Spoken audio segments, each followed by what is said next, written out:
Fogo eterno é o lago de fogo. Que a turma brinca, acha que não tem. Vai esperando quem não crê. Vai esperando. Pastor, não existe inferno. Vai esperando. Se não existe inferno, é só ligar os canais do filme de terror. Como não existe inferno? Vai lá na Disney. Vai lá no Harry Potter. É um inferno. Fora a fila, que já é um inferno. mas a temática são demônios, espíritos. Hoje os filmes têm tudo. A morte do demônio. Tem um filme, eu estava mexendo assim na televisão, estava lá, a morte do demônio. Eu falei, nossa, quem me dera. Eu falei, Hollywood está por fora. Quem me dera a morte do diabo. Tem um filme, a morte do demônio, o diabo não sei quê, e filha não sei, a filha do mal, os filhos do mal. Tudo que é do mal existe. Não tem nenhum filme assim. Ele se converteu para Jesus e mudou sua vida. É difícil, porque não dá ibope. O que dá ibope é agora. Aqueles animais que estão lá nos, coitados dos presídios, matando uns aos outros, filmaram as pessoas mortas e estão vendendo os vídeos de pessoas mortas nas ruas para ganhar dinheiro. Estou sabendo disso? Que país, que mundo de Satanás. Terrível. Mas vamos falar das coisas de Deus, que é o que vale, que ficam para sempre, como eu digo sempre. Então, amados do Senhor, em Apocalipse 1, as 7 igrejas que receberam 7 cartas, porque Paulo falou assim para, Jesus falou assim para João. João escreve as cartas e manda para as 7 igrejas. Essas igrejas que eu falei, que estão em Apocalipse 1, 11. Aí, todo mundo fala, existiram essas 7 igrejas? Existiram. Cada cidade existiu. Mas existe um enigma. Essas 7 igrejas, hoje no século 21, olhando para os 20 séculos que já passaram, podemos dizer o seguinte, olhando as características da igreja durante o tempo. Cada igreja do Apocalipse, cada cidade, é uma fase da igreja sobre a terra. Cada pedaço da igreja, desde o comecinho até hoje, é uma igreja, é uma fase, é uma carta. E nós vamos ver isso hoje. Então, dá gosto quando você vê isso. Então não é só a igreja daquela época, não, elas existiram, tinham aquelas características, mas figuradamente, espiritualmente, Deus estava falando que durante 7 dispensações, ou seja, 7 fases a igreja ia passar, até a última, que é a igreja de Laodiceia que estamos hoje. Nós vamos ver no Apocalipse 3 a partir do verso 14. Interessante, simples assim. Agora olha só, em verso 12, e virei-me, o João falando, né, para ver quem falava comigo, e vi o quê? Virando-me, vi 7 castiçais de ouro. O que são esses 7 castiçais? Olha aqui, ó. E no meio dos 7 castiçais, um semelhante ao filho do homem, vestido aos pés, até os pés de um vestido comprido, de uma veste comprida, cingido pelo peito com um cinto de ouro. Ora, quem era este? Sua cabeça tinha cabelos que eram brancos como a lã, e como a neve, e os olhos como chama de fogo.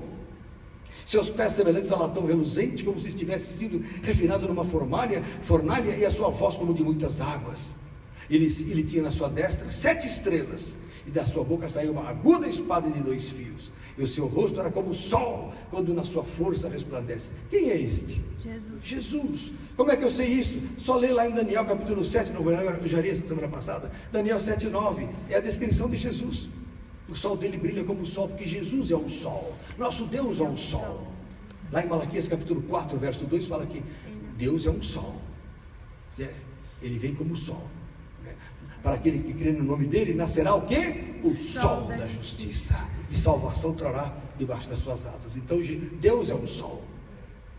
Quando fala sol na Bíblia, fala em Deus. Salmo 84 também fala que nosso Deus é um sol. Fácil assim. Quando Deus criou o sol no 4º dia, criou Cristo no 4º dia, que é o meio da semana. Vocês já estudaram isso comigo em Gênesis. Então o sol não foi criado depois da erva verde. Aquilo é figura. Como também aqui, castiçal não é castiçal. Estrela na mão direita de Cristo não é estrela. O que é estrela e castiçal? Verso 20. O mistério das 7 estrelas que viste na minha destra e dos 7 castiçais de ouro são o seguinte. Continuando, verso 2ª parte. As 7 estrelas são os anjos das 7 igrejas. O que é uma estrela? Um anjo. O que é uma estrela na Bíblia? Pastor, obreiro, pregador. Onde é que está isso, pastor? Onde é que está isso? Daniel 12:3. Não vou ler agora, vocês já leram outro dia. Aqueles que pregam a palavra refugirão como as estrelas do céu. Pronto. E Paulo fala em Filipenses 2 que nós somos astros desse mundo. Então, a igreja é astro, a igreja está cheia de estrelas. Fala. Quando fala das estrelas caídas, são os pastores? Isso, olha que linda, essa menina é muito espiritual. Sempre cria assim. Então, ela é a única do Reaja que está aqui. Quem é do Reaja aqui? Você também, olha, outra serva bem-aventurada, porque o pessoal do Reaja está agora orando em casa de joelhos, porque não estão aqui. Estão aonde? Estão aonde? Pô, assistindo televisão, sei lá o que, mas você está aqui, aprendendo e decifrando e entendendo que quando a Bíblia fala, naqueles dias as estrelas cairão sobre a terra, são os crentes caindo, são os pastores caindo no dinheiro, no pecado, no sexo, na maledicência, na mentira, na competitividade, na frieza espiritual, na ganância. Pastores caindo, estrelas, são pregadores, obreiros caindo. Matou a charada. Então as 7 estrelas são os anjos, está escrito aqui na Bíblia, verso 20. E as 7 estrelas são os anjos, e os 7 castiçais são o quê? São as 7 igrejas. Está escrito na Bíblia. Então, queridos, é fácil de entender a Bíblia. Quando você lê 7 castiçais, o que tem a ver? São 7 igrejas. Então Jesus tem, cada castiçal é uma igreja. E o castiçal, ele tem aqui uma lâmpada. Obrigado, olha que santidade. Trouxe um cafezinho de Jesus para mim. Glória a Deus por isso, é um servo. Então, as 7 estrelas, 7 anjos, os 7 pastores que lideram as igrejas, e os 7 castiçais, que tem cada um a sua luz, as 7 igrejas. Vamos começar agora, praticamente, o Apocalipse capítulo 2. A história da igreja está de 2 a 3, e está tudo aí. Você, Claudivan, que é um mestre do direito, estudou filosofia de Sócrates, estudou tanta coisa boa, vai gostar, porque a história geral envolve aqui o Apocalipse. Então, verso 1. Uma coisa interessante, até vou ler aqui que eu tinha escrito para vocês, é o seguinte, olha só. Em Apocalipse, no capítulo 2 e 3, sempre existe uma sequência nas cartas. A sequência é a seguinte, é o conteúdo, composição das cartas. Presta atenção, Herbert, quem sabe você volte. Estou orando para isso acontecer. Amém? Quem sabe? Pegue gosto pela coisa. Olha só. As cartas têm assim, sempre uma apresentação. Que ela diz, né? Por exemplo, aqui, ó.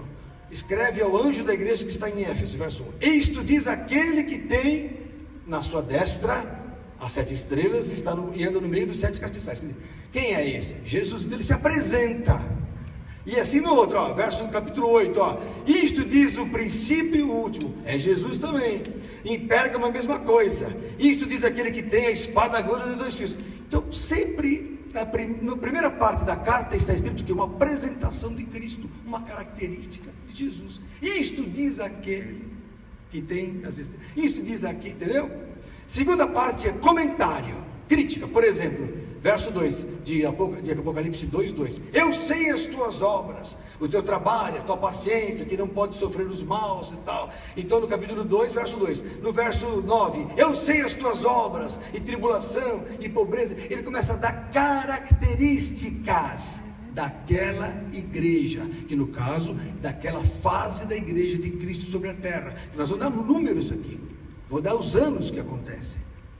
E no caso da cidade que aconteceu, é a característica da igreja daquela cidade. Vocês estão entendendo, não? Deus é tão bom, tão fantástico, que as 7 igrejas nas 7 cidades aconteceram, mas ao mesmo tempo elas significam 7 fases da igreja de Cristo. E é tão interessante que, se vocês olharem o mapa, e quem está em casa pode fazer isso depois, ou vocês em casa, a igreja de Éfeso fica aqui, depois sobe para Esmirna, depois sobe para Pérgamo, que era uma cidade, que era o auge, né, a igreja imperial, começou lá, Constantino se converteu, depois vem a igreja de Tiatira, começa a queda, começa o período papal, depois Sardes, terrível igreja, é o auge da Idade Média, a igreja é chamada auge das trevas. Depois vem quem? Filadélfia e Laodiceia, que é a igreja de hoje. Interessante, nós vamos ver cada fase. Bom, então só voltando para a composição das cartas. Primeiro vem a apresentação, depois vem as características. Então, eu sei as tuas obras e tal. Terceira, exortação. Olha aqui, ó, verso 5. Lembra-te, pois, de onde caíste e arrepende-te. É uma exortação que dá para a igreja. E pratica as primeiras obras. Quando não, brevemente virei a ti e tirarei do seu lugar o castiçal tal. Olha aqui, ó. Nada temas, verso 10. Uma exortação, ou no caso, uma advertência. Aqui é uma exortação. Nada temas das coisas que hás de passar. Eis que o diabo lançará alguns de vós na prisão, para que sejais tentados. E tereis uma tribulação de 10 dias. Vocês vão ver o que são esses 10 dias já. É super legal isso. Então, a terceira parte é a exortação, a advertência. E o quarto ponto é a promessa. Promessa, olha aqui, ó. Ao que vencer, capítulo 7. Capítulo 2, verso 7. Ao que vencer, dar-lhe a comer da árvore da vida, que está no meio do paraíso de Deus. Aí no verso 11. Ao que vencer, não receberá o dano da segunda morte. Outro aqui, no capítulo 2 ainda, a igreja de Pérgamo, verso 17. Ao que vencer, darei eu a comer do mará escondido, e dar-lhe uma pedra branca, e na pedra um novo nome que está escrito, e tal. Então, queridos, em outras palavras, toda carta do Apocalipse, são 7 cartas, elas têm uma apresentação de Jesus. Geralmente essa apresentação tem uma relação com o tipo da igreja. Vocês vão ver isso. Depois da apresentação de Jesus vem o quê? O comentário de como é a igreja. A gente aprende como é que é a igreja naquela época, ou naquela cidade. O terceiro, uma exortação, uma advertência. Que Deus fala, você toma cuidado com isso, senão vocês não vão ser salvos. Vocês vão ver cada carta. E quarto, a promessa ao que vencer. Agora eu vou dar mais um mistério que não está nos livros. Cada carta, então, significa cada fase da igreja no tempo. A primeira fase vai do ano 130, tá? A primeira fase vai do começo da igreja, no ano 33, depois de Cristo, né? Até o ano 130 da nossa era, tá? No ano 130 começa a igreja de Esmirna, e vai até 312 com a conversão de Constantino. Aí acabou as perseguições. Então, século IV. Sempre assim, século I é de 0 a 100. Século II vai do ano 101 ao ano 200. E assim vai. Século XX, do ano 1900 até 2000. 1901 até 2000. Século XXI, de 2001 até 2100. Talvez algum de vocês chegue a 2100, se Jesus não voltar antes. Mas acho que vai voltar daqui a uns anos, se continuar como está. Muito bem, vamos lá então. Então vamos ler a primeira fase da igreja. Então segunda revelação, terceira revelação, que eu não falei. Então, primeiro, existiram as igrejas. Segundo, fases da igreja. Terceiro, cada igreja é um tipo de igreja hoje. É um tipo de igreja hoje. Tem igreja igual a de Éfeso hoje. Tem igreja igual a de Esmirna hoje. Tem igreja igual a de Pérgamo hoje. E vocês vão ver e falam, é verdade, tal igreja parece essa, aquela igreja parece essa. Entenderam? Amém, Joe? Eu vou chamar alguns e quando eu vejo que está dormindo, eu acordo, tá bom? Vou tomar um café. Glória a Deus. Vamos lá. Jesus falando para João: escreve ao anjo da igreja que está em Éfeso. Isto diz aquele que tem à sua destra as 7 estrelas e que anda no meio dos 7 castiçais de ouro. Quer dizer que Jesus sabe tudo. Eu sei as tuas obras, o teu trabalho, a tua paciência, e que não podem sofrer os maus, e puseste à prova os que dizem ser apóstolos e o não são, e tu os achastes mentirosos. Porque no começo, irmãos, da igreja, a igreja era a igreja apostólica inicial. Ela era pujante, ela era amorosa, ela era firme. Mas começou a aparecer alguns que queriam viver aquilo, mas não eram apóstolos de verdade. E Paulo falou isso. Ele entregou Alexandre e Himeneu nas mãos do diabo, para aprender a não blasfemar. Tinha gente dentro da igreja que blasfemava, que vivia outra vida. Alguns se convertiam do paganismo e queriam trazer os costumes da deusa Diana, dos deuses da antiga Grécia, para dentro da igreja. Perceberam? Então a igreja punha à prova essa turma. Paulo, por exemplo, ficou à prova 3 anos, para poder ser provado que ele era um homem de Deus mesmo. Ele ficou no banco. Aí Barnabé falou: esse homem é de Deus. Aí a turma falou: cuidado.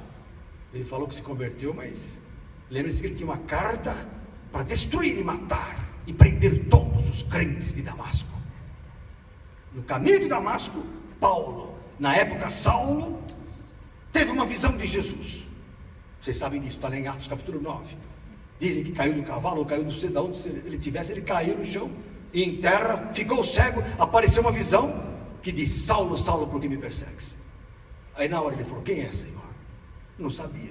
Aí Jesus falou assim: eu sou Jesus de Nazaré, quem tu persegues. Dura para ti recalcitrar contra os aguilhões, dura para ti vencer a lei. É que nem hoje os crentes tradicionais que não querem abrir mão da revelação, da liberdade do Espírito Santo. Guardam ali aquela religiosidade, mesma coisa. Naquela época os judeus, até hoje os judeus estão assim. Aleluia. Mas a hora que Paulo viu Jesus, falou: opa, o que queres que eu faça? Acabou na hora. Se rendeu na hora. Quando a pessoa tem uma experiência com Deus, ela se rende na hora. Glória a Deus para aqueles que se oferecem a Cristo sem precisar de ter experiências desse tipo. É mais bem-aventurado, viu? Às vezes Jesus precisa aparecer para alguém, às vezes não. Eu fui para Cristo racionalmente. Nunca tive uma experiência desse tipo. Tive algumas, mas eu falei: opa, eu vou para Jesus, senão fria. Esse mundo é fria. Vivi de tudo já, nada satisfaz desse mundo. Nada. Dinheiro, ilusão. Sexo, ilusão. Boa vida, ilusão. O dono da Apple daria tudo para estar vivo hoje. É verdade. Jobs faleceu com 54 anos com câncer de pâncreas, porque não está nisso, não está no homem o dom da vida, está em Deus. Está claro isso. Então, naquela época havia isso.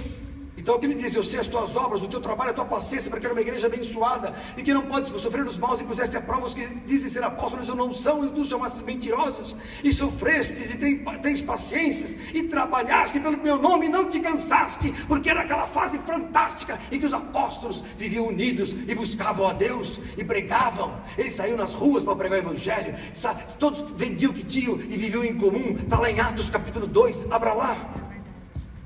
Olha o que era a igreja de Atos. Abra em Atos capítulo 2. Diga glória a Deus. Glória a Deus. Vocês estão muito quietos, isso me dá medo. Isso aqui, tudo de vocês me dá medo. O que será que estão pensando? Olha aqui, ó. Atos 2:42, olha só. Olha o que era a igreja na época. E perseveravam na doutrina dos apóstolos, e na comunhão, e no partir do pão, e nas orações. E não em fofoca, não em competição, e não no iate,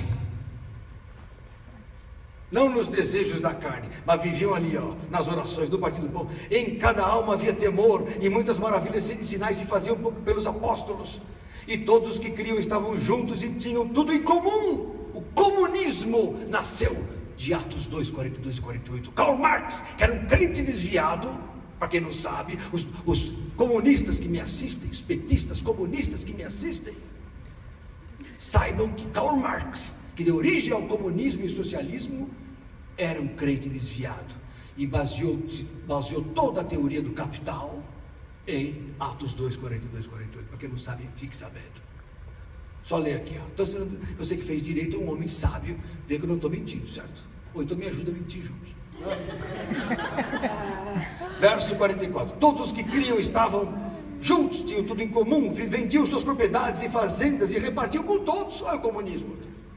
Isso é verdadeiro, é viver juntos. Olha aqui, ó. Segundo cada um tinha necessidade, e perseverando unânimes todos os dias no templo, e partindo pão em casa, comiam juntos com alegria e singeleza de coração. Partiam pão onde?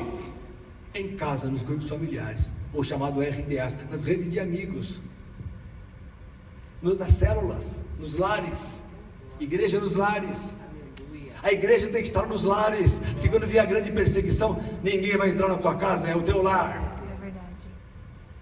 Olha aí, ó. Verso 47, louvando a Deus e caindo na graça de todo o povo. O povo olhava e falou: não é possível, que vida é essa? Estão todos unidos em amor, repartindo o que tem juntos, comendo juntos, onde come um, come dois, viaja um, viaja dois, todos alegres, juntos, unidos, e os sinais acontecendo, Deus prosperando e abençoando e derramando poder. E todos os dias acrescentava o Senhor à igreja aqueles que se haviam de salvar. Esta era a igreja incansável de Atos, que é na Bíblia a igreja de Éfeso. A primeira igreja. Anos 50, anos 60, anos 70, depois de Cristo. Logo depois da partida do Senhor, a descida do Espírito Santo estabeleceu a igreja de Éfeso. Mas tenho porém contra ti que deixaste o teu primeiro amor, verso 4. Deixaste o teu primeiro amor. Infelizmente a coisa passa. Passa um ano, 2, 5, 10. Chegando lá no ano 60 veio a perseguição de Nero. Primeira grande perseguição de Nero, onde Pedro foi martirizado. Depois veio Domiciano, que eu falei. Depois começou a vir outros aí, Trajano, Adriano e tal. E aí a igreja, alguns ficavam firmes, outros não, começou a esfriar. Olha aqui, ó. Deixaste o teu primeiro amor.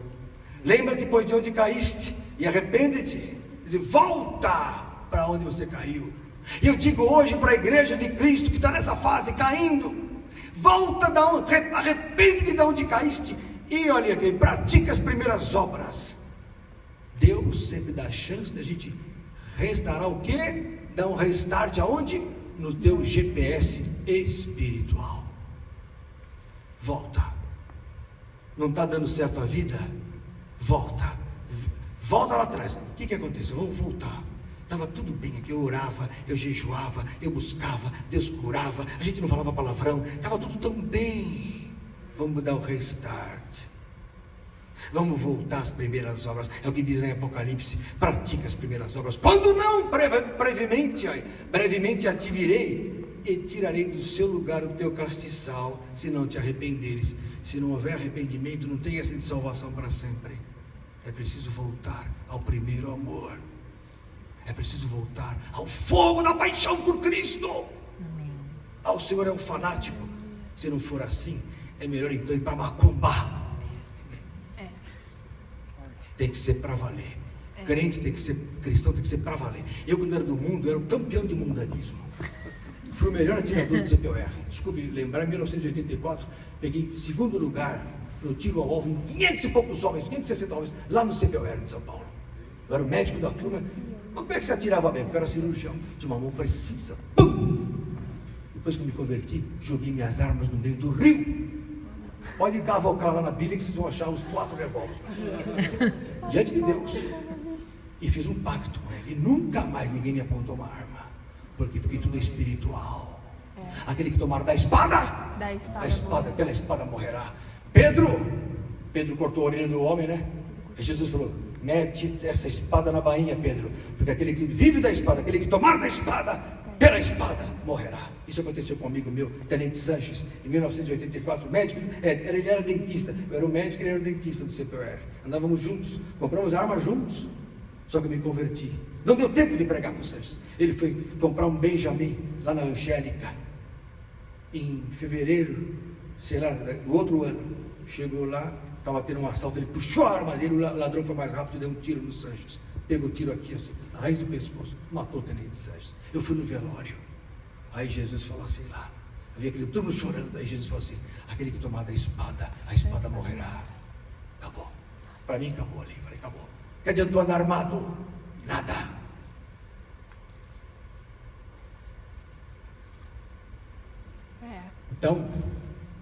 Então, vamos lá. Por que eu falei tudo isso? Preciso voltar lá atrás. Arrepende e volta à primeira. Oi? Para voltar. Restart. GPS. Volta. Ah, mas eu não tenho mais jeito. Uma vez eu preguei no pronto-socorro, o pastor Toninho. Um rapazinho alcoólatra. Eu era médico do pronto-socorro lá de São Bernardo. Aí ele chegou para mim e falou: o senhor é crente, né? Eu falei: sou de Jesus. Ele falou assim: eu estou vendo o senhor ora pelos doentes, todo mundo gosta de passar com o senhor. Eu falei: então que você? Vamos para a igreja? Ele falou: eu estou desviado, doutor. O que é isso? Eu vou orar agora. Eu falei: doutor, não adianta. Não consigo mais voltar. 6 anos ele tinha desviado. Não conseguia mais. Eu até orei com ele. Ele ficou olhando assim. Tem um momento que a pessoa não acha mais a Deus. Nunca deixe isso acontecer na tua vida. A Bíblia fala o seguinte: buscai o Senhor enquanto se pode achar. Tem uma hora que não se acha mais a Deus. Não culpa de Deus, culpa do coração. Porque vai, restart.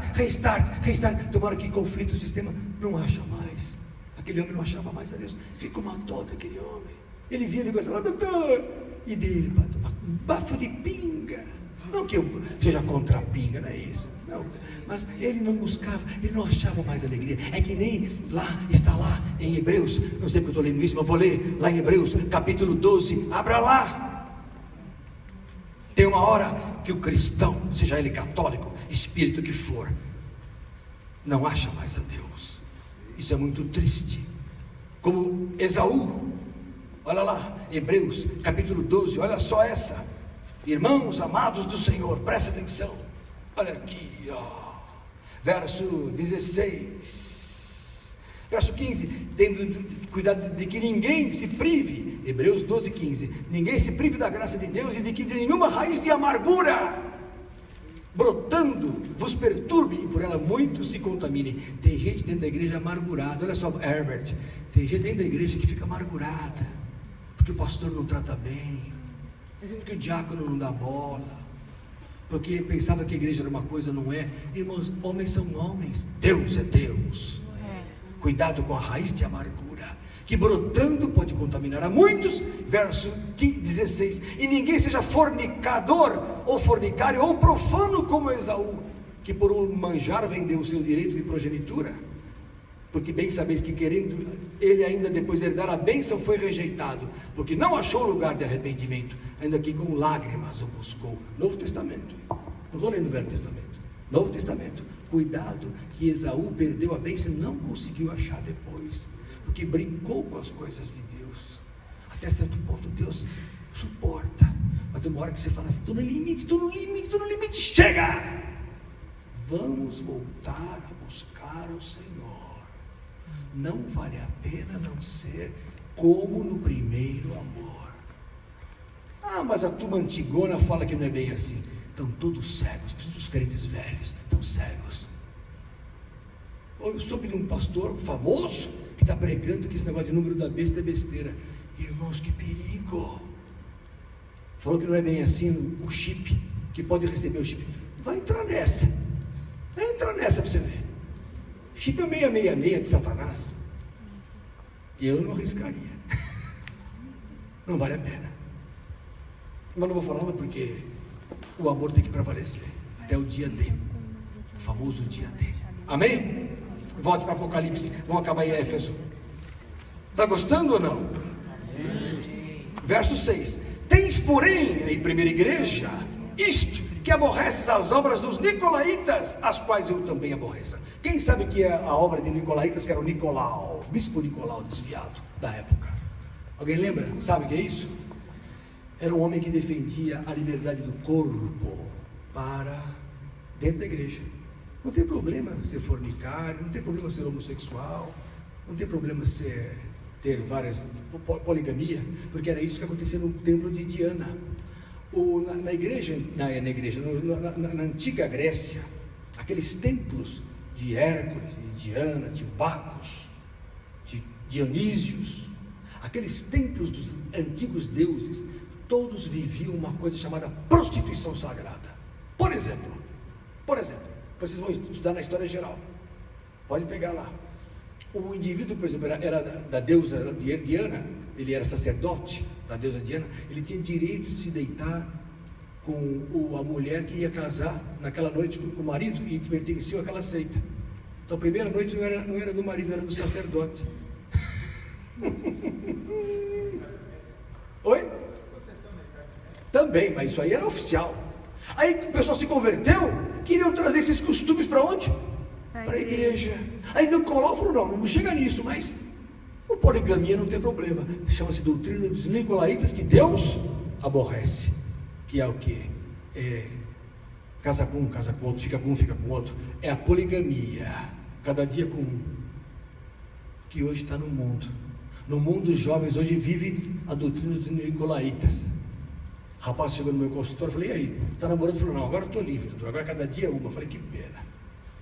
Aí ele me escreveu esses dias dizendo que está com doença venérea. Falei, lógico, nicolaíta. Tem jeito. Não, falando isso na igreja, vocês veem na televisão de Satanás, qual é o problema? Estou ensinando aqui pelo Espírito. Temos que fugir da prostituição. dentro da igreja.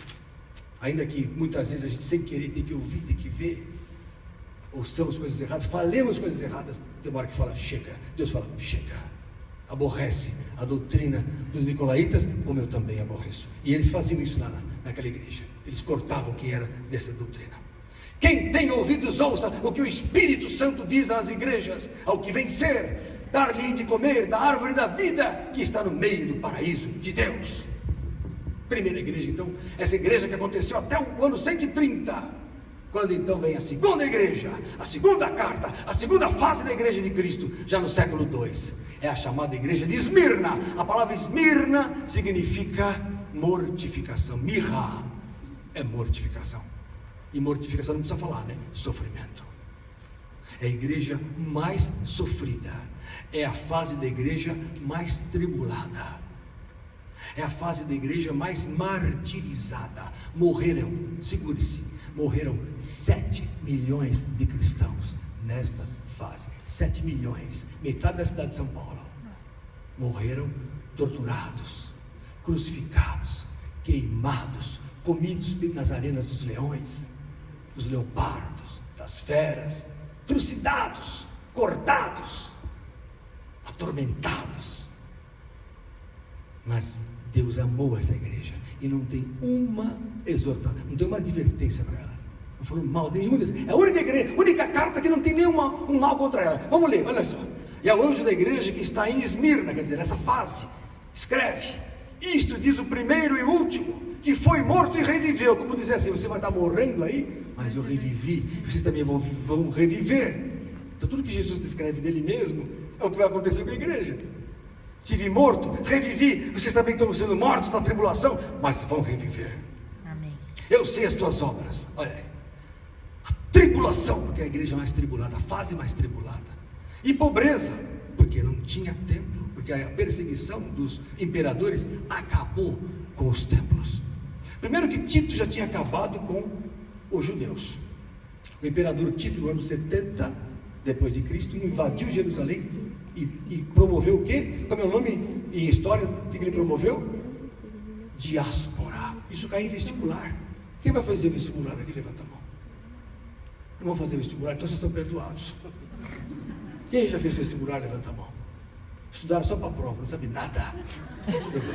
Ó, a diáspora, estou brincando, a diáspora é esse movimento de dispersão dos judeus que aconteceu no ano 70 e que fez com que os judeus perdessem a sua nação, a sua terra, a sua pátria, e ficassem dispersos nas nações por quase 2000 anos. Só foram ter de novo pátria quando? Em 1948, quando Ben Gurion estabeleceu o Estado de Israel, depois da Segunda Guerra Mundial. Até então os judeus ficaram todos dispersos no deserto deste mundo. É a mulher que foi para o deserto que tem Apocalipse 12. Estou falando já estou adiantando já o Apocalipse. A Bíblia fala assim, que a mulher foi para o deserto e o diabo tirou a olho da mulher e foi para o filho. Esqueceu a mulher, porque daí o diabo deixou Israel. Interessante, vocês vão aprender Apocalipse 12. Eu estou dando uns flashes, querendo os filmes, né? Assista isso, assista aquilo. Então, o que aconteceu? Os judeus já não existiam mais. E as igrejas que usavam, a igreja que usava os templos, passou a usar suas casas. Por quê? Porque os templos foram destruídos. Então, a igreja era pobre. Se tornou pobre porque os romanos começaram a saquear os bens da igreja. Começou a destruir. Então, olha aqui, ó. Eu sei as tuas obras de tribulação e pobreza, mas tu és rico, porque espiritualmente eram ricos. Quando você é tribulado, você é rico. Aconselho-te que de mim compres ouro provado no fogo, para que te enriqueças. O que enriquece um ser humano? É o dinheiro? Não. É a tribulação na fé. Segura com o dedinho Apocalipse, abra em 1 Pedro, capítulo 1, verso 7. Atenção, pastores, podem anotar isso e pregar no domingo, vocês vão ser bem sucedidos. Olha, abre em cima, meu Deus, que sério. É a Bíblia nova, hein? Não é mais aquela automática. Eu estou com a Bíblia, que a Silvinha tem misericórdia. Cadê a Silvinha? Sumiu a Silvinha? Hã? Silvinha foi embora? Foi arrebatada e eu fiquei? Fria. Amém. 1 Pedro 1, verso 7. Vou ler a partir do versos 4. Para uma herança incorruptível, incontaminável, que se não pode murchar, guardada nos céus para vós, que mediante a fé estáis guardados na virtude de Deus para a salvação, já prestes para se revelar no último tempo, em que vós grandemente vos alegrais, ainda que agora importa, olha atenção Júlio, isso é para você, agora importa, sendo necessário que estejais por um pouco contristados com várias tentações, para que a prova da vossa fé, muito mais preciosa do que o ouro, que perece e é provado pelo fogo, se ache em louvor e honra e glória na revelação de Jesus Cristo. Então a fé na tribulação traz o que? Glória, honra, poder lá em cima. Ouro. A fé é mais preciosa do que o ouro, que perece. O cara que é tribulado e fala glória, glória. O cara está com câncer e fala glória. Estou sem emprego, glória. Não fica ai, ai, ai, Deus não me ama, né? Em 1987, eu era recém-convertido, vi um caso fantástico da Vila Mariana. A senhora ficou sem dinheiro nenhum. Ouçam essa. Aí ela não tinha dinheiro, ela glorificava a Deus. 3 filhos, marido também desempregado, passava o dia procurando emprego. Teve uma recessão no Brasil, sério, porque não sei se vocês lembram, o Toninho daquela época, os irmãos mais antigos, o Sarney entrou, a inflação era de 30% ao mês. Dinheiro de hoje, daqui um mês, 30% a menos, daqui 2 meses, 60%. Não tinha dinheiro, não tinha mais comida no supermercado, era um caos, não tinha queijo. Você era pequena, você não lembra muito dessas coisas. Você era novinha, essa foi boa, hein? Você gostou dessa elogio. Mas, aí essa senhora cheia do Espírito glorificava em casa, orando, falou, Senhor, tu sabes, meus filhos estão aqui. De repente, ela ouve assim, o Espírito Santo, vai no Eldorado, lá da Rebouças. Senhor, não tenho dinheiro para nada. Juntou as moedinhas, deu para pagar o ônibus até lá, não dava para voltar mais. Não tinha mais gente de voltar, morava ali na Zona Sul, perto de Interlagos. Ela pegou o ônibus, foi até o Eldorado da Rebouças. Era um supermercado grande, até hoje tem. Acabou aquele supermercado? Mudou, hein? Era Eldorado, né? 1987, outro dia. Parece que foi ontem. Aí eu estava na igreja, eu só filmando, falei, meu Deus. Aí essa mulher foi lá, ouve essa.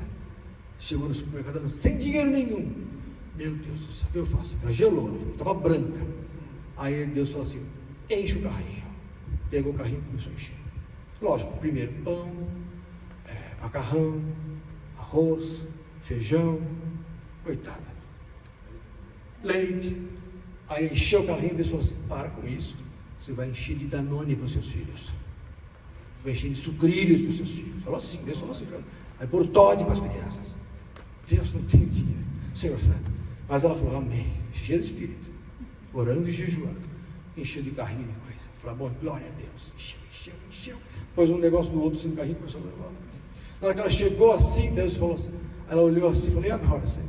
Deus falou, vai no caixa X, eu não me lembro se era 6 ou 8, um número, vai no caixa 6. Ela pegou, na hora que ela foi chegar, a moça pegou, olha, com licença, pode ir no outro, agora fechou para o almoço. Ela falou, não, mas eu espero. Você está brincando, pode ir no outro. Não, eu vou esperar.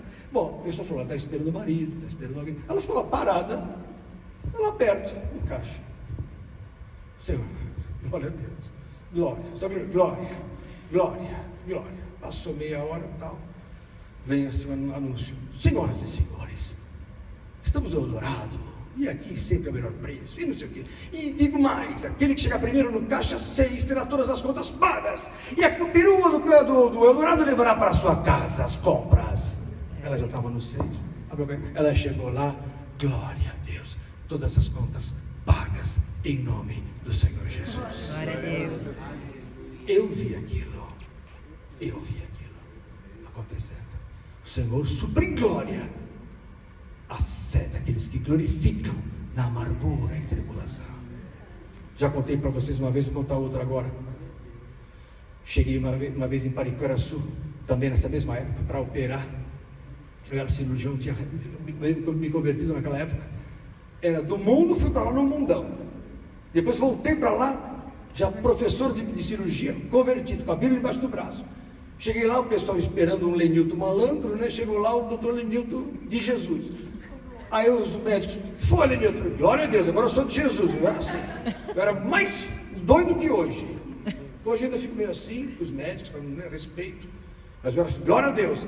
Aí eu pensei, ixi, é o pastor, e não era pastor. Eu falei, pela fé já sou.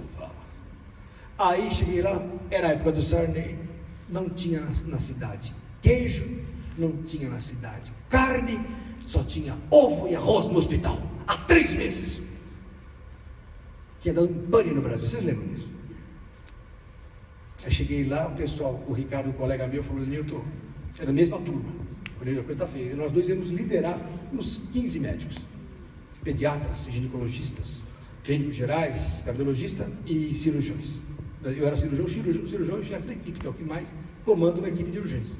E eu era o mais antigo, mais velho, na época. Mas imagine hoje, não. Aí,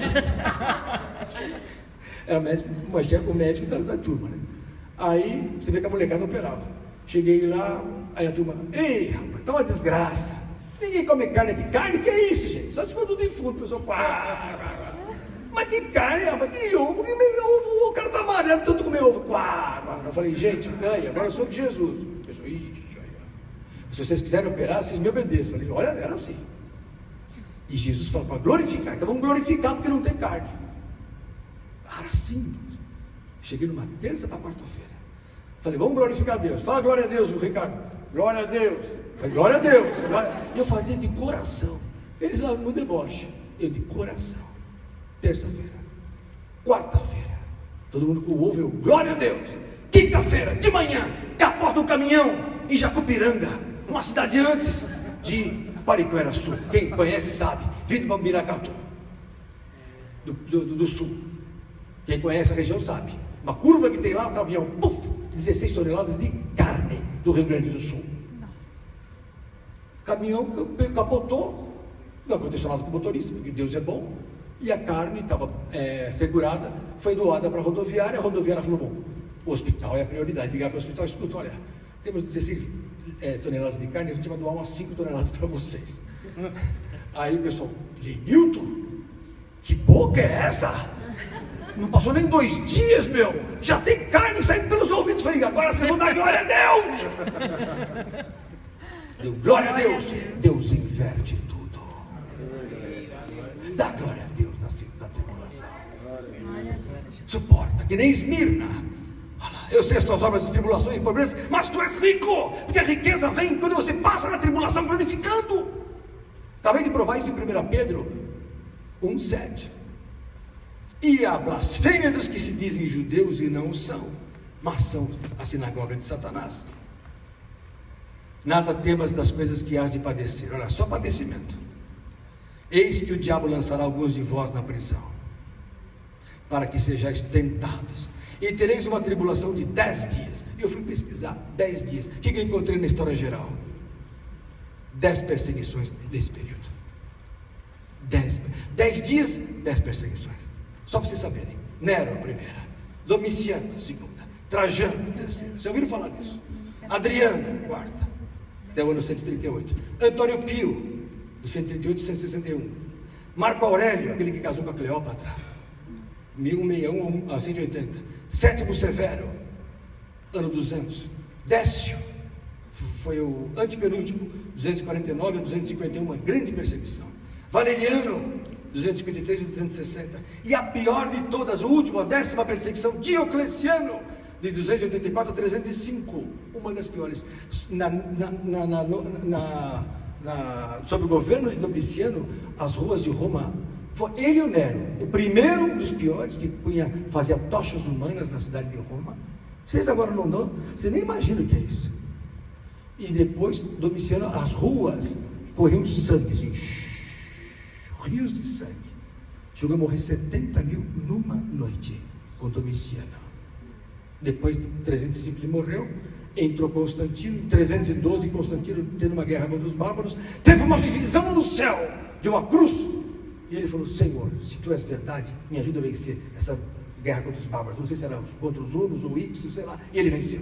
Aí ele se converteu, porque a mãe dele já era cristã, a mãe de Constantino. Quem vai em Roma, e logo na entrada de Roma, a igreja da mãe de Constantino. Interessante. E ele se converteu e oficializou o quê? a igreja no Império Romano. Quer dizer, a partir de agora a igreja era oficial no Império Romano. Todo mundo tinha que ser o quê? Cristão. Até quem não queria. Esse é o problema. Ou seja, sim, imperador. Amém, imperador. Estamos juntos, glória a Deus, imperador. Por trás, filha da mãe, desculpa. Miserável. Amém, governador. Amém, imperador, desculpa. Ou seja, a pessoa se fazia de cristã. É quando o diabo entra dentro da igreja. Então vamos ler como é que era Pérgamo. Antes disso, vamos ler o final de Esmirna. Verso 10. Então eu li as 10 perseguições. 10 dias. Não temas, porque tereis uma tribulação de 10 dias. Ser fiel até a morte e dar-te-ei a coroa da vida. Acabou. Não tem exortação, não fala mal dessa igreja. É a melhor igreja. Eu diria o seguinte: a grande parte será salva dessa turma. E os crentes hoje se acham os melhores. A igreja do século XXI não sabe o que é perseguição. A igreja do século XXI, com exceção da turma que está lá na cortina de ferro, da Coreia do Norte, da China comunista, da Rússia. Agora já está mais liberal, mas antigamente era fogo. E hoje na mão de quem? Do Estado Islâmico, que corta a cabeça da turma. Esses sim, são tribulados. Então eu diria que hoje existem Esmirnas por aí. Existem as Esmirnas por aí. Igreja não é placa. Igrejas são servos de Deus, que vivem essa vida. E Deus, eu te amo. Olha o que diz aqui, ó. Ser fiel até a morte, dar-te a coroa da vida. Olha aqui, ó. Quem tem ouvidos, ouça o que o Espírito diz às igrejas. O que vencer não receberá o dano da segunda morte. Ele fala muito em morte. Por quê? Porque a igreja que mais sofreu e morreu é a igreja de Esmirna. Amém? Entenderam essa igreja? Igreja boa. É uma fase boa, que vai até o ano 312. Aí em 312 acontece o quê? A conversão de Constantino, imperador. Aí vem a terceira igreja, que está em Apocalipse 2, verso 12. Vamos continuar. E ao anjo da igreja que está em Pérgamo, a palavra Esmirna significa mirra. A palavra Pérgamo, deixa eu ler aqui, é elevado, quer ver? Elevado, é elevado. Isso, elevado ou cercado. Éfeso é desejado. Esmirna é mirra, que é mortificação. Você vê que tudo tem a ver. E Pérgamo, que foi escrito antes da fase, é elevado. Cercado. Por que Pérgamo é elevado? Porque é a igreja imperial. É a hora que a igreja ficou oficializada. Então a igreja se expôs para o mundo. Olha só.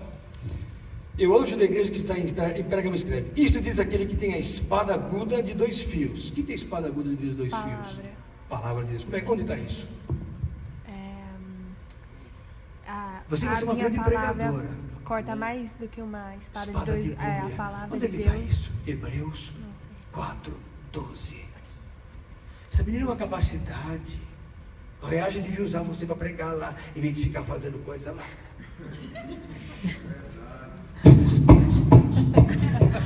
Fazendo nada. É apenas um Reage. Criança, jovem gosta disso. Mas devia gostar disso também. Como você está apaixonada pela palavra. Que pensa. Então, olha lá. Eu sei as tuas obras, a característica da igreja. Eu sei as tuas obras. E onde habitas, que é onde está o trono de quem? Satanás. Infelizmente, Satanás estabeleceu seu trono dentro da igreja. Então, a partir daqui, quem comanda a igreja, governo da situação, é Satanás. Infelizmente. Na Esmirna não, mas aqui é. Por quê? Porque se tornou oficial, imperial. Se mesclou com a política. Se mesclou com os homens, com o governo humano. E aí o que aconteceu? Política com religião não dá certo. Não dá certo. Aí o que aconteceu? Satanás entrou na jogada. Fala, irmã.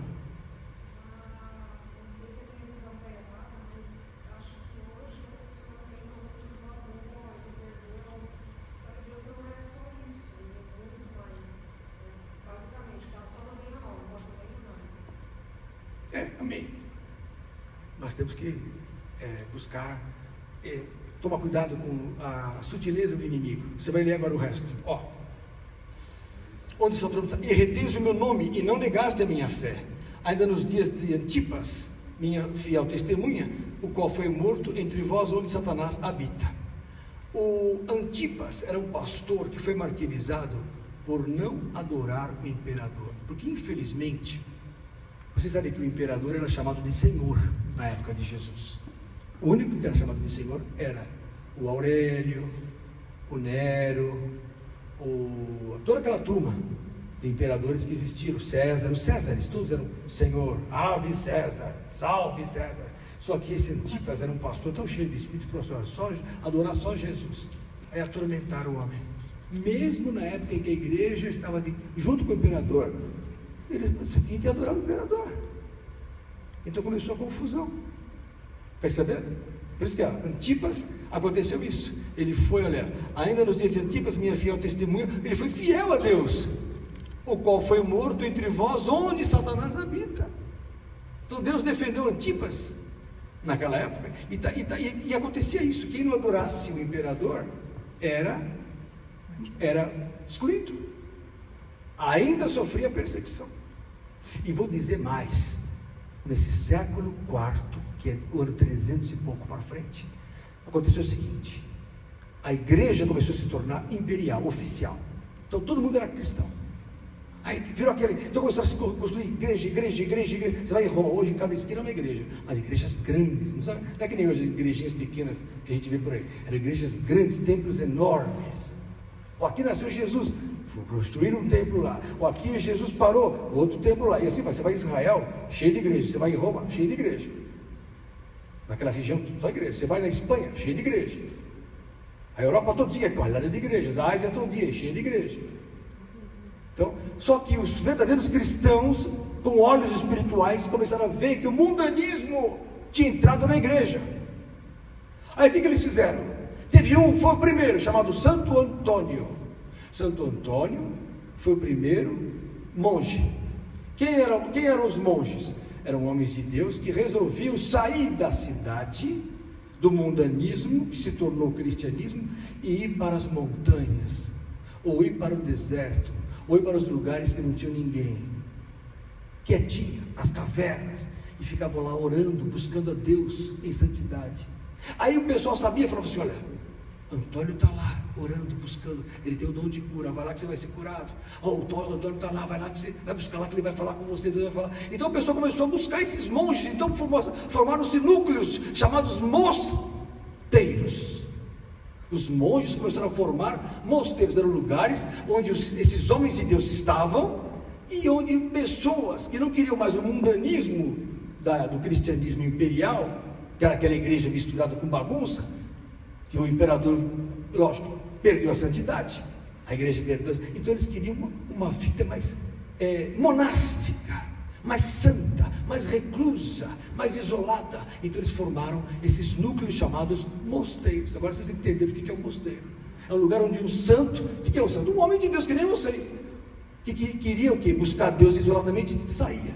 Aí começou a formar os mosteiros.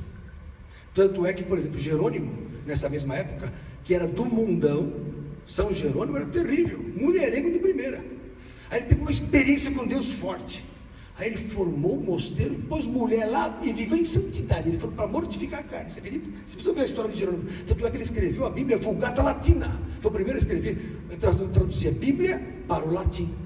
A Vulgata é a mais original das Bíblias em latim. Eu tenho essa Bíblia em casa, a Vulgata Latina, muito boa. Eu devo trazer para vocês verem. Entendeu? Então, vocês estão começando a entender o que aconteceu nessa igreja. Então havia um remanescente fiel. Olha lá. Aqui, verso 14, mas vou continuar. Mas umas poucas coisas tenho contra ti, porque tens lá os que seguem a doutrina de Balaão, o qual ensinava Balaque a lançar tropeços diante dos filhos de Israel, para que comessem dos sacrifícios da idolatria e se prostituíssem. Exatamente. Balaão, vocês lembram disso, foi forçado a fazer o povo de Israel pecar. Só que no caminho, ele viu que Deus estava na jogada, ele não conseguia chegar lá. No caminho ele falou: eu tenho que ir lá, porque Balaque mandou eu prostituir Israel. Chegou no meio do caminho, o que aconteceu? Quem é que sabe? Quem falou com Balaão? Para com isso, que Deus está nisso. E quando Deus abençoou um povo, ninguém pode amaldiçoar. Israel tinha sido abençoado, mas Balaque falava: vai lá, Balaão, amaldiçoa aquele povo, amaldiçoa aquele povo. Aí Balaão falou: não posso, porque Deus abençoou. Aí a mula, o jumento, ele batia no jumento, não, mula falou: para, que Deus já abençoou. Forte isso, né, Toninho? Forte isso. Está em Números 25, depois vocês veem isso. Se for ler tudo, não vai dar tempo, já estamos 10 para as 10. Números 25, de 1, 2 e depois de 31 a 46, por ali. Depois vocês veem a questão de Balaão. Então, o que aconteceu? Nessa época, havia muitos então que buscavam prostituição junto com a igreja. Mesmo a doutrina de Nicolaíta, a mesma coisa. Só que aí é o contrário, fazer a pessoa comer os ídolos, comer carne sacrificada aos ídolos, porque naquela época não existia macumba, mas era mais ou menos igual.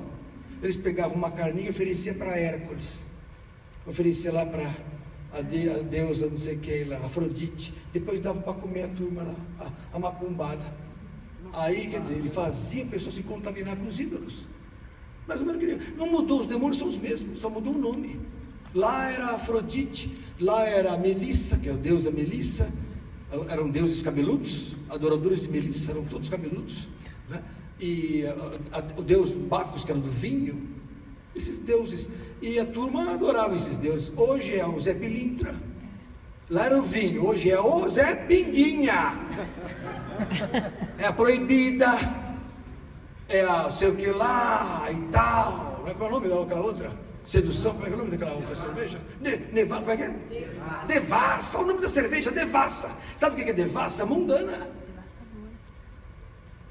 E a turma toma uma cervejinha, mas não faz mal nenhum, pastor, tá bom, não faz mal nenhum. Que nem naquela época lá, não fazia mal nenhum. Mas há um espírito por trás. Pastor, ouviu falar que a cerveja é uma bebida consagrada, é isso? Não sei, porque a cerveja me dá dor de cabeça, nunca tomei, nem no mundo não tomava. Nem no mundo não. Eu não sei muito sobre cerveja, no mundo não gostava muito.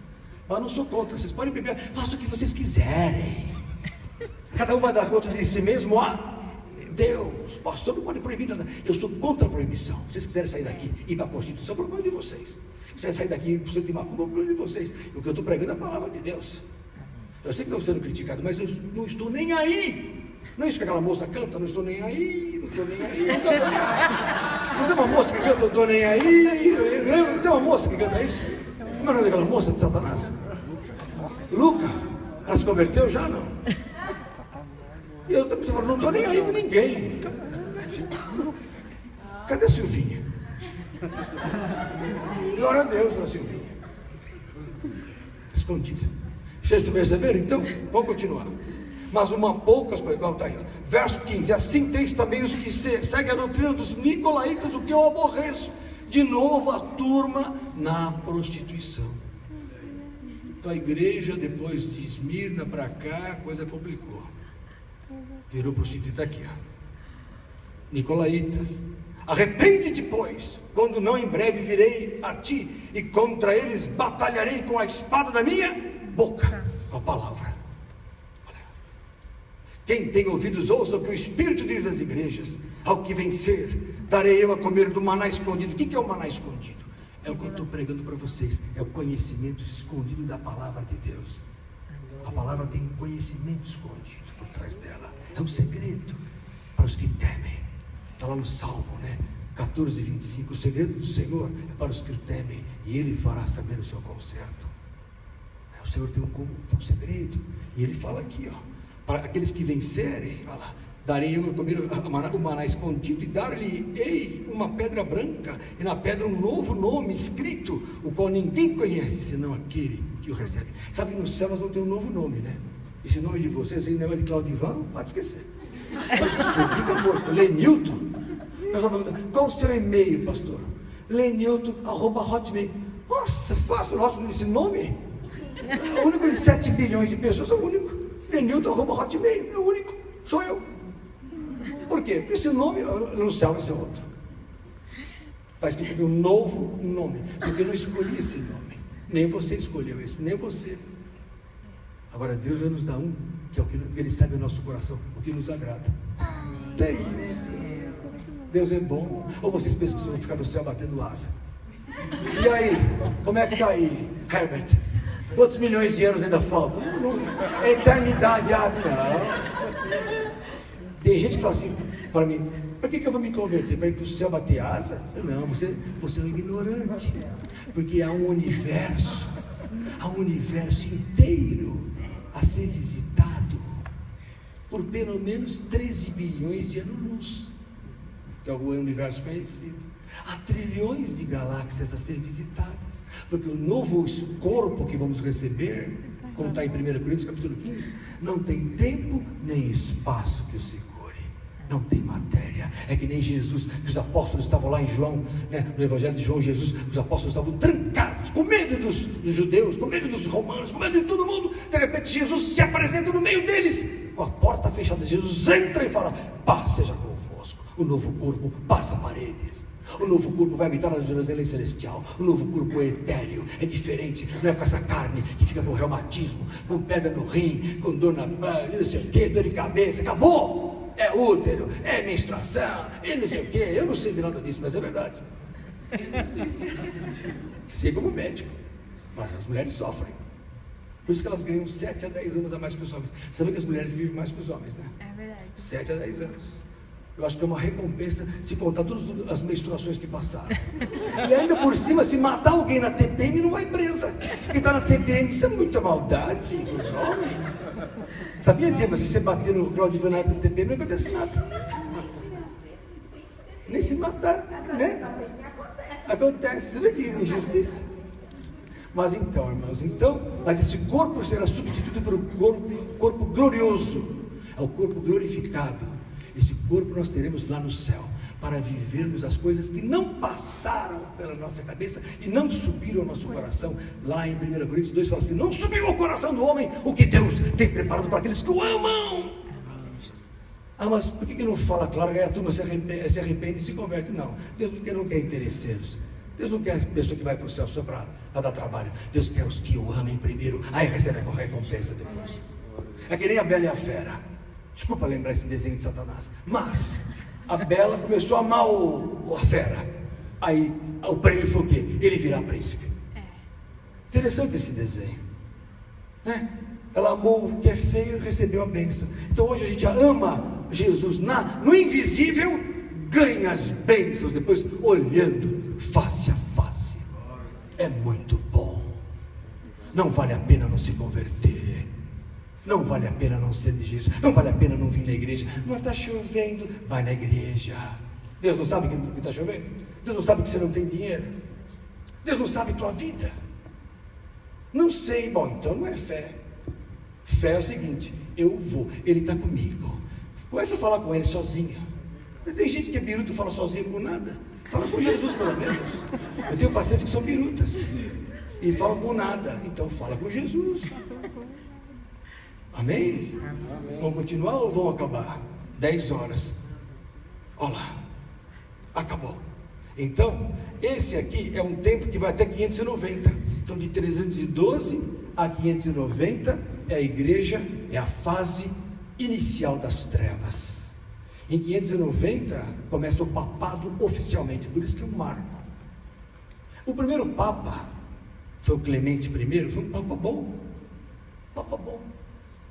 Mas depois começou a decair, e teve um auge de decadência no ano 1073, muito forte a decadência, quando se estabeleceu a proibição da leitura bíblica. Proibir a Bíblia. Quem lê a Bíblia vai para a fogueira. Só a Santa Igreja Católica é que pode ser ouvida. E depois, em 1229, a coisa foi o auge da negritude, das trevas. Foi quando se estabeleceu as indulgências. A pessoa paga para o pecado dela ser livre para a igreja.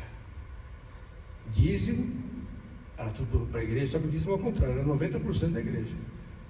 E mais, começou a Santa Inquisição em 1229. O que é Santa Inquisição? Se alguém, uma criança, falasse assim: olha, ele está lendo a Bíblia, mesmo que ninguém visse, só a criança visse, a pessoa era morta e atormentada. Santa Inquisição.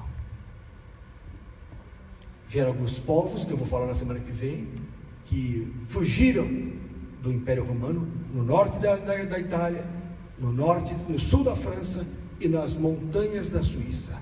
Valdenses, né? Os anabatistas e os albigenses. Foram povos que foram destruídos pelas cruzadas. Mas a cruzada não era para Jerusalém? Que é isso, irmãos? As cruzadas visavam destruir os que estavam cheios do Espírito, que era uma ameaça ao Império Romano. Sempre houve perseguição, mas Jesus sempre teve os fiéis, que não deixaram de falar em línguas, que não deixaram de ser santos, que não deixaram de buscar a palavra. E os mosteiros guardaram a palavra de Deus, porque os padres verdadeiros, os santos de Deus que viviam nesses lugares, nessas fortalezas, por causa dos bárbaros, os mosteiros viraram fortalezas.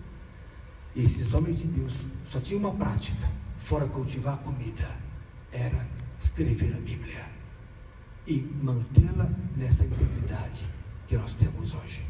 Então nós temos, guarda, aqui ó, olha aqui ó, quer ver? Verso 29, Apocalipse 2, 29. Mas o que tem, retende-o até que eu venha. Tudo foi retido.